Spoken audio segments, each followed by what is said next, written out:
Hi mga kabesh! Katatapos ko pong magpakuha ng laboratory.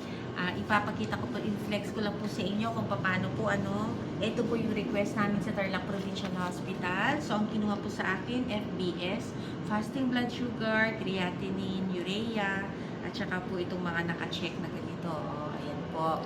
So, pag PWD po kayo, lalagay niyo po yung ID niyo dito. Since PWD po ako, lalagay ko dito. Pag senior citizen naman po, dito niyo ilalagay.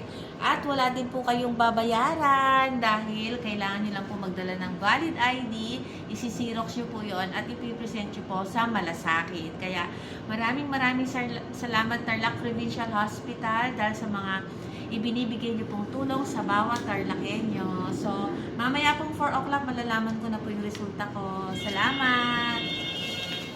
Hi Kuya Christian! Good morning! Kung sa Medvision sana. Kailangan lang po natin na wag na po tayong kakain magmula po 12 midnight hanggang 6 o'clock ng umaga. At dapat po 6 o'clock, nandun na po tayo sa hospital para magpakuha ng dugo. Para sa fasting blood sugar at kung ano pa po ang pwede nating ipakuha. Wala po itong bayad. Ayan. Sandali lang naman po yan eh. Para lagi pong na-check up. Kuya Christian, ano pong kinuha yung lab request? Blood chem po, saka CBC. Kailan po nila makukuha yung result? Mamaya na pong alas 4 po.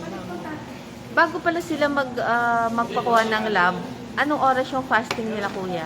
Dapat mga 8 to 10 hours po, ma'am. 8 to 10 hours. So 12 midnight, wala na po silang iinumin Yes, at kakainin. So babalik po kami kuya ng Mga 4 na po. 4 o'clock na po ng hapon. Yes po. Thank you Kuya Christian. Sige po. Mabuhay ka, napakasipag mo.